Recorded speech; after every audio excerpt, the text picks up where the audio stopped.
Hi Javier, ¿qué tal? Muy bien, ¿cómo estás tú, Anthony? Perfecto, todo bien. Such a good day to do a video, last day here. I will ask you a few questions, but first, can you tell us who are you? Well, who am I? Where I'm from, where I grew up? I was born in the States, moved to Venezuela when I was about a year old, grew up in Venezuela until I was 20, and moved back to the States. 24 years over there, now I live in Colombia, in la Sierra Nevada de Santa Marta, where I have a farm, an organic cacao farm called Singuli. It means hummingbird in Kogi. Yeah, and that's where I'm at right now. That's where I consider myself different places, Yeah. different places. And what can you tell us about your life in America? Oh, my life in America was a great experience because I was 20 when I went. I had always worked, never worked, pardon me, never worked in my life. Moved to the States, found a job, washed dishes, and became a busser, became a server, became a bartender, went to the university, pursued a career in music, lived in San Francisco, California, the coolest place, the Bay Area. Rode a motorcycle, traveled a lot through Canada, the United States, north, south, 3 times, the north, the middle, the south. Baja California, Mexico, traveled through Mexico, Guatemala. So it's been traveling, and that's been great, and that's why now I'm comfortable and ready to settle in a place that I can call home, Now I have Ruben is my oldest son, and I have another one that is hanging out up there. And how do you arrive here? I wanted to get a piece of land. I was living in the city in Seattle, which is a great city, finishing my university. I studied computer sciences. So that I would work 10 years and then get whatever money I had and retire. Yeah. Get a piece of land wherever I could. And started looking different places. My mom was also retiring from her job, so she told me, what if I help you get the piece of land, and you'll retire now? Huh? I'm like, all right, let's do it. Where? I don't know. You go see. I love Mexico, Panama, Guatemala, Ecuador, Colombia, and we are from Venezuela, so we knew Venezuela, and we bought a piece of land here, and now she's in Santa Marta, and I am here in the mountains. And what can you tell us about this place? Because for people watching this video, this place it's in the middle of nowhere. How have you made this choice? Because I think it's a hard choice. It's a choice on the way of living life. Yeah. I realized at some point that things were just the same, the same. Things didn't change too much. It was always work, and it was always rent, and then once a year I would take a good vacation, always take a drive, always a month. So I would travel on a motorcycle and go to many native places, had many friends in reservations and enjoyed their company very much. Also, the freaky people in San Francisco and California, and just always searching, and then here we are, And why this? Why here? Because it was the biggest extension of land that I could get, that's for once.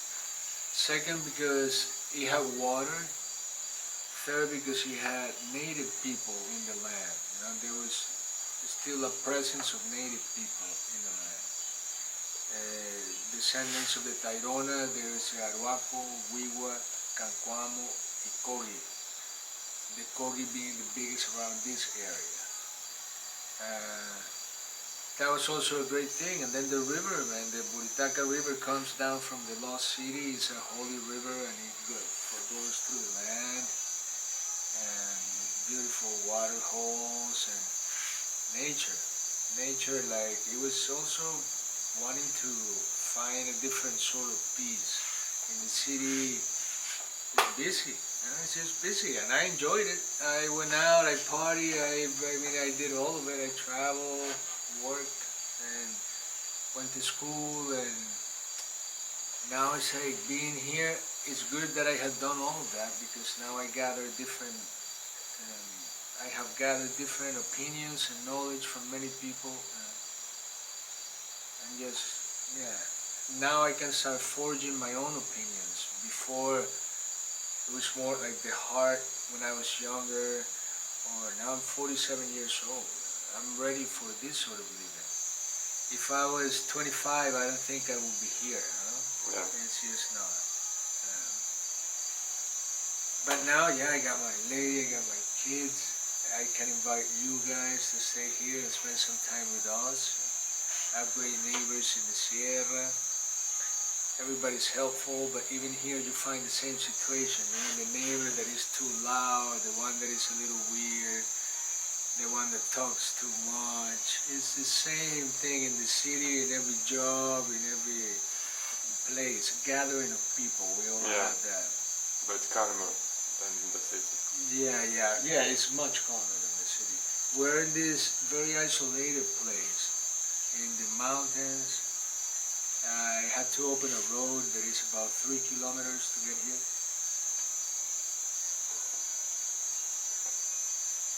It's a loop. 3 kilometers I had to put the electricity here. Those, well, 6 kilometers of cable, because there's 2 cables. And when I got here, there was nothing here. I mean, it's just like a jungle, an abandoned land for 12 years. And I came and I started cleaning and started doing things and planted food, lived under a plastic roof for about 2.5 years, without electricity almost 3 years. And now we got this house and another house down there and a little cabin here. We're gonna keep on doing things and keep on establishing the place so that we could have more people here. Yeah, for sure. And what's your plan for the future here, for this place? Well, Sinduli is going to be always an organic farm. I would love to produce enough vegetables so that I could sell in little packages to people in Santa Marta. And the package will have everything we're producing, whatever it is. You know, you can't just be like, I want tomatoes. There's no tomatoes, you know. We got just auyama and a chicken and a rabbit.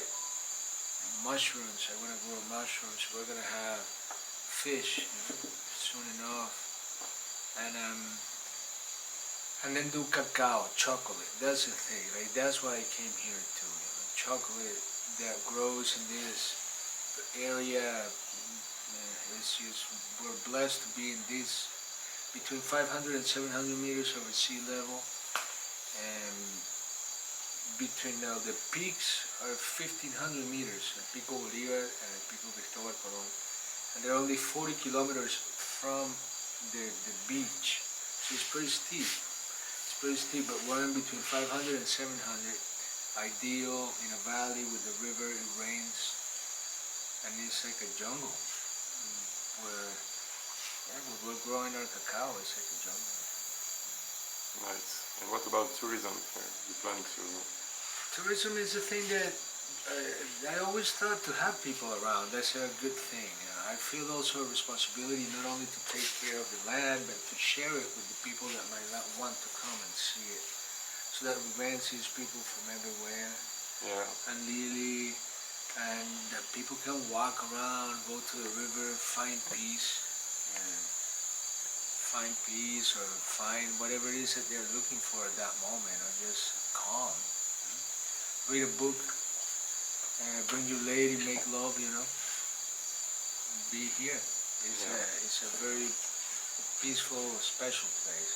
So we're gonna build 5 cabins and this house, and hopefully rent them. That's the idea.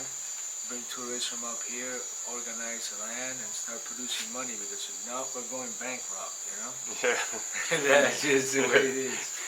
We gotta start producing. I'm finding more like sustainability with permaculture principles, and making a lot of compost and planting, and it's a lot of work, but it's fun, you know. It's great to plant it and then see it grow, and it's plantains like that, you're like, oh, no way, man. Or see the cacao give birth, or pick out llamas, or anything that grows here, there's so much. So it's very rewarding spiritually. Yeah. That's what has helped me want to be here even more. And what about spirituality? Can you tell us what you think about that? I believe that to be spiritual, you need to spend time alone, We need to be able to think, or not necessarily think, but listen to the voices that are in our heads.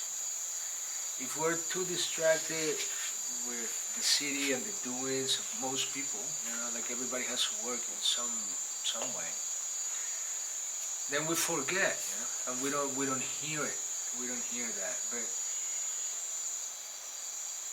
over here you get that solitude that allows you to become like one closer to nature. Nature is a very important part of spirituality, I believe, Like even the people in the area, they believe there is a tree, resbalamono, that you put your hand on it. If you're sick or whatever, you put your hand and then you paint your hand and you say a prayer, and he takes the illness away from you, The trees, the animals, to like see rabbits give birth and see them die too. That's the other part, to see chickens grow, to see the mule all of a sudden is skinny, or is fat, or has cramps, or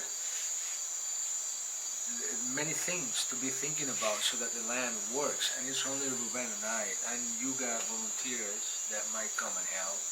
And of course Lily, my queen, without her, and Geronimo, that is still too young to help, but soon enough, Yeah. And how do you achieve to adopt Ruben? Can you tell us the time you spent with Indian and native people? Well, native people, since an early time in the United States, up north in the United States, I met the Lakota people in the Black Hills of North Dakota, of South Dakota.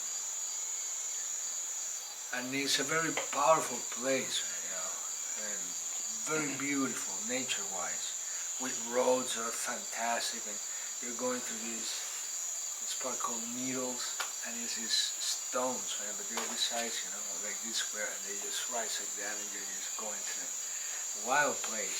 It used to be native. Now it's a national park, but the Lakota Nation moved to reservations, and natives have always been oppressed somehow.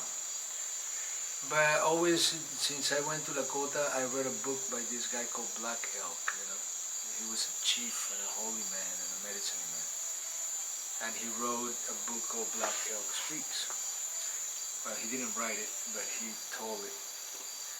And it's just lovely what they believe with nature and with people and with respect for one another. And to have the ability to kill and eat, but with respect, without taking more than what we actually need, of giving back, making payments, offers. They do that too, They put offers under certain trees, pagamentos, you pay. The natives up north do that. You humble him to make a little pouch, put tobacco in there, and just let it, hang it on a tree, on a branch. So all of that, and I started finding spirituality by going to these places where there was fewer people. So I started listening to my head, and to call it God, or call it nature, or call it whatever you believe, and I respect it as long as you believe in something. That's important. And then, you become more comfortable with yourself, and with that you earn respect. Wherever you go, you walk, and people might walk up to you and you're just very secure yourselves. How are you doing? Nice to meet you, normal stuff, but not everybody's as comfortable with it. People that go to academia, school, and study and get a PhD, and they're well studied and well paid and whatever, go to Harvard University, and then you might throw them, in the wrong part of the Bronx, and they don't know what to do because it's the barrio. So it's unbalanced, and it's also the balance of knowing about the two of them. Living in the United States taught me that. The things are correct that you should have. We all know when we're doing something right or wrong. If it's a red light and you're gonna take it, the voice tells you, man, hey, it's red. You still might get here in Colombia, like, all right, man, not bad. It's different. But, so two perspectives. So I'm gringo and I'm Venezuelan, and now I'm Colombian, and is another perspective. But Colombia is alike to Venezuela. That's why we decided on this place too. And yeah, I'm very happy to be here, and I hope you all keep on coming. You guys, bring your kid at some point, 10 years from now, whatever it might be. I'm gonna still be here. Yeah. Well, if God wants. And You plan to live here as long as you can? Yeah, until my body doesn't give anymore. But I'm hoping that by then, we're producing enough money. Rich, we're not gonna be rich, But if I wanna put a little road, for a motorcycle, like a four-wheeler thing, so I can go that way to the home, which we want to build our home down there. This is going to be for the people that come to stay. Build our home there, and I can just get on that thing and get over here. It's faster. I may not have to. I won't be able to carry a pack of cement, 50 kilos. Like I'm not going to be able to pick it up. Yeah, sure. Oh yeah, any food, like everything is 40 kilos, Everything is 40 kilos, and this kid picks him up. But yeah, I'm still training. Yeah, sure. And what can you tell us about freedom?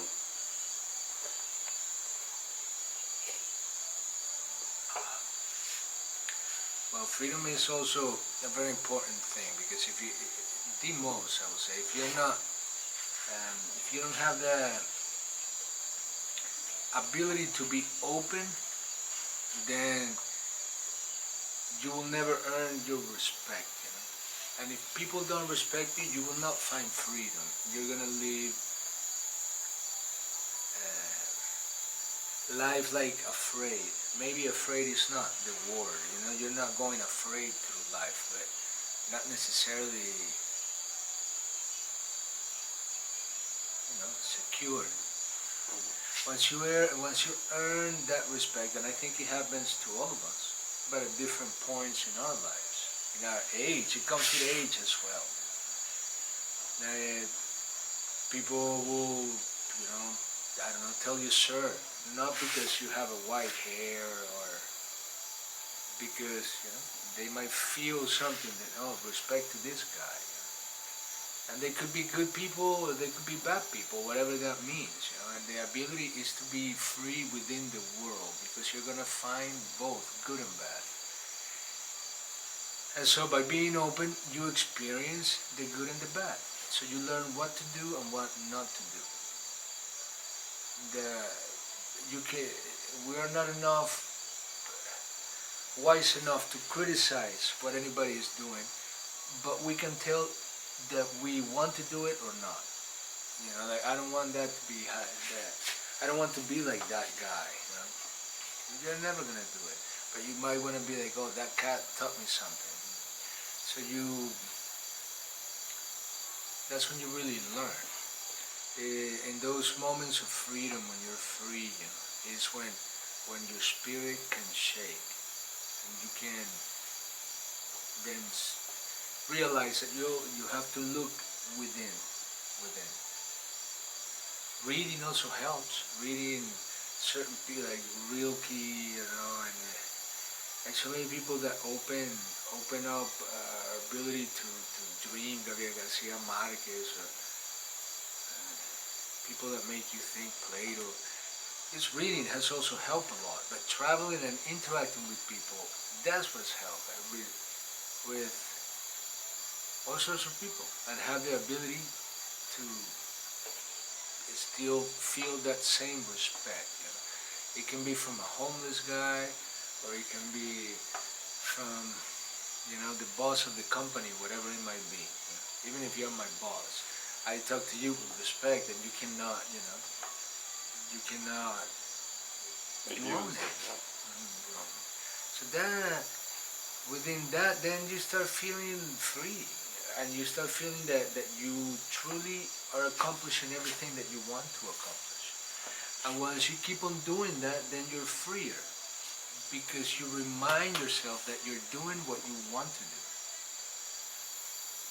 And then your spirit starts expanding. That's the point. So then we can fly away and never come back, No, Bobby? Okay. And the last one, what's for you the recipe of happiness?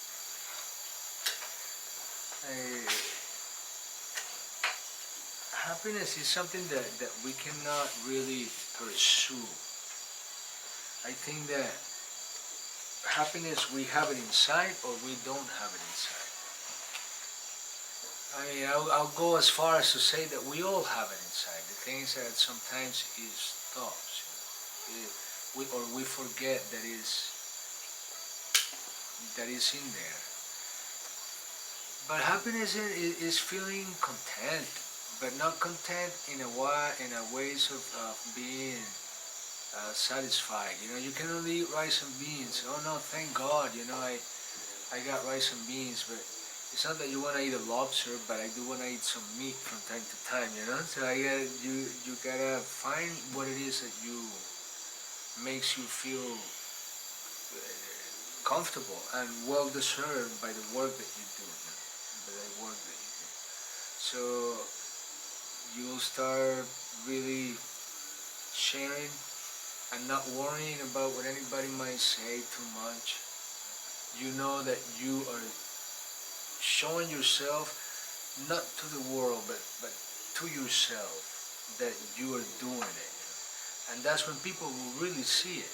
That's when they're like, oh shit, man, that guy, yeah, he's doing his shit, Whatever that means, they come here and they see that there is things planted and things are clean and we're taking care of animals, and then I guess it's the two of you, and yes, it is the two of us, and you guys whenever you come, So it is work, but that's the respect, that's the thing that I am doing it, an old guy that se llama El Tata Cachora.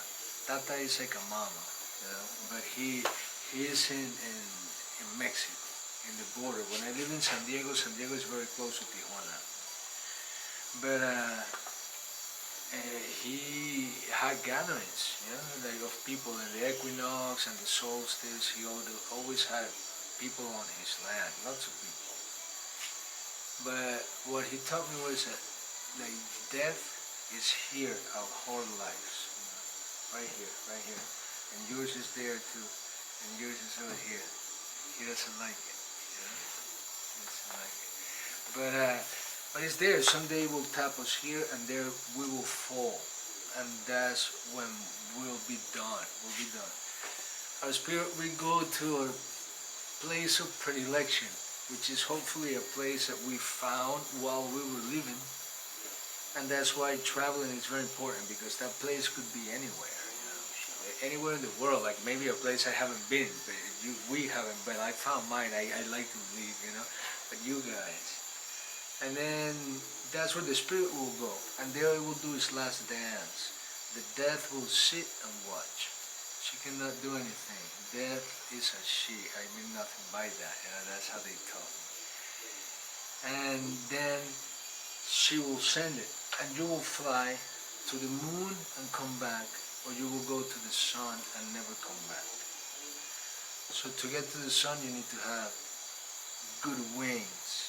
So you need to live the life of a warrior. Spring your wings and fly away. Yes, a good thing, man. I mean, you gotta do the things well. Like if you know you're putting a nail in and it's going in bad, and you're like, oh, shit, fuck it, No, man. We gotta be, oh, man, it's not going in. It's gonna be a pain in the ass to take it out, but we gotta take it out. Is doing things good, and it gives you satisfaction. Things last longer. Things look better. The animals are safer, cleaner. We're helping the environment. We're processing our gray waters. We're just doing all the things that we can do to keep this beautiful piece of land, to better it. Like that's the concept of permaculture. To look after the people, to look after the land, and to give the excess, to give it back. Either to the people or back to the land. So that then you keep on, there'll always be, there'll always be for everybody. That's the idea, yeah. Okay. And what can you tell us about Ruben in a few words? Ruben, he's a kid at heart, but his spirit wants to be a man, too fast. But it's his spirit, he's driven. He wants to learn, he listens when he wants, but most of the time. and he makes mistakes like I did when I was a kid. We're mischievous. His upbringing is different than mine, so they have different games. In the beginning, I would call him and it was a game for him to hide, and then look for me, but go around the house, and I'll be sitting, and then he'll come behind me quietly and just, hey man, I knew you were there, I didn't know you. But I'm like, no man, when I call you, you gotta get your ass over here, you know what I say? I'm your papa, ¿sí o no? So, yeah, things have changed. He's been with us for a year now, and he speaks much better Spanish. He didn't speak much Spanish. He spoke only Kogi. He knew words in Spanish because he's been going to school, but not much, now much better. We teach him, through these COVID things, an interesting time in our lives. Taught him here math, general knowledge. People volunteers from different parts of the world have come, and he learns a few words, goes with them. He's becoming more patient, teaching, because that's what he's learning, He's rough. And he's rough, and I'll take responsibility for that, And that's the way that I am. And that's the way I taught him, I'm rough on him, but I'm mostly rough on myself. I work hard, and the people that are around need to do the same. He's a kid, and he does as much as I do. It's sometimes amazing that he picks up a bag of 40 kilos, and pulls it up, and brings it down from the mule, ties it up on the mule. He's a strong guy. He helps me plenty, and he's my son. So there is that responsibility of wanting to teach him everything I know, so that he will have a different view, and he will learn that same respect that I was talking about, especially him, because as being a minority, as I was in the United States, I understand that earning your respect is not as easy. He doesn't like it when they call him compadrito. ¿Sí o no, papi? ¿No te gusta? ¿Por qué? ¿Por qué, papi? Como que no sabe, hombre. And we wanna, my family, Lily's up there, baby's up there, Goyo's up there, Ruben. We wanna thank you guys for coming over here to see and really spending some time with us, And I hope that you'll come back sometime. I wish you guys that the road will smile for you, keep on smiling, and that you will find not many inconveniences to cross the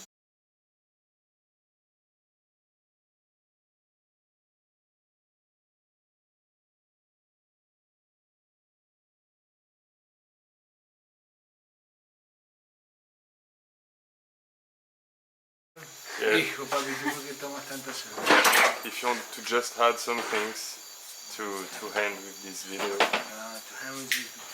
Well, you know, we always, all of you are invited to come over here, your friends, you hear of this, wherever it is that you publish this.